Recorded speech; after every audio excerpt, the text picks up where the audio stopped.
Ya pemirsa, saat melaksanakan wukuf di Arafah, jemaah haji mendengarkan khutbah Arafah. Nah, jemaah haji dari berbagai negara ini bisa mendengarkan khutbah Arafah melalui terjemahan berbagai bahasa. Nah, berikut laporan rekan kami Irianto Susil. Pemirsa, saat Anda menjalankan ibadah haji, puncak haji, baik saat kita wukuf di Arafah, tentu ada khutbah di Arafah nanti. Tapi tahukah Anda, khutbah Arafah itu kemudian diterjemahkan dalam berbagai macam bahasa. Nah, disinilah para penerjemah dari berbagai bahasa ini menerjemahkan khutbah baik di Masjidil Haram maupun saat wukuf di Arafah.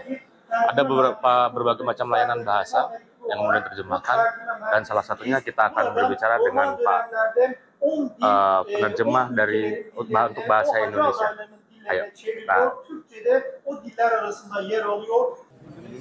Dari ruang translator ini sejumlah ahli bertugas 24 jam penuh secara bergiliran. Mereka menerjemahkan ceramah yang diperdengarkan di Masjidil Haram ke sekitar 20 bahasa. Tak hanya ceramah, kajian-kajian Islam yang disampaikan di Masjidil Haram juga diterjemahkan oleh para penerjemah ini. Di ruang penerjemah ini saya berkenalan dengan Saukani, salah seorang penerjemah yang bertugas untuk menerjemahkan ke bahasa Indonesia. Nah, dari berbagai layanan penerjemahan bahasa untuk ini, kita coba ada Malaysia dan ada Indonesia. Alhamdulillah, mungkin kita akan wawancara dengan penerjemah yang menerjemahkan ceramah-ceramah di Masjidil Haram ke dalam bahasa Indonesia. Assalamualaikum Pak Saukani. Assalamualaikum warahmatullahi wabarakatuh. Saya Irianto dari TV One News, dari TV One. Pak Saukani bisa diceritakan, Pak Saukani bisa diceritakan bagaimana pekerjaan Bapak di sini dalam itu? Ya, Alhamdulillah wassalatu wassalamu ala Rasulillah.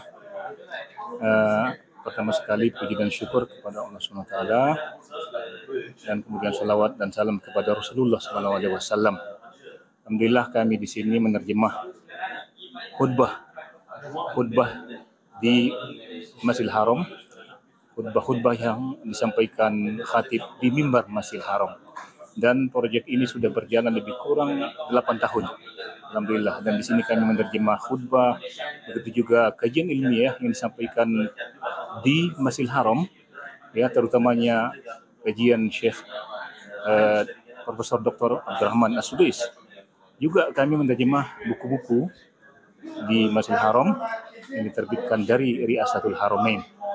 Dan itu semua buku itu akan disebarkan di seluruh dunia sebagai untuk menyampaikan risalah dua tanah suci yang mulia. Kalau puncak haji nanti saat wukuf di Arafah itu kan ada ceramah ada khutbah Arafah. Itu penerjemahnya juga di sini juga, Pak? Iya, khutbah Arafah merupakan proyek yang terbesar tentunya, dan ini sudah berjalan sejak 1439 Hijriah. Jadi ya ini tahun yang kelima. Alhamdulillah khutbah Arafah diterjemahkan. Dan sebelumnya awalnya kami menerima khutbah Arafah langsung dari Arafah, tapi sekarang dari tempat ini, studio di Masjidil Haram ini, dan tentunya proyek ini paling besar dan terbesar dan diperbesar dari sebelumnya. Sudah sampai lebih dari 20 bahasa akan diterjemah khutbah Arafah pada tahun ini insyaallah taala. Pak Saukani boleh cerita sedikit, Pak Saukani ini asli Indonesia atau bagaimana, Pak? Ya, saya asli berasal dari Indonesia dan berasal dari Sumatera Utara.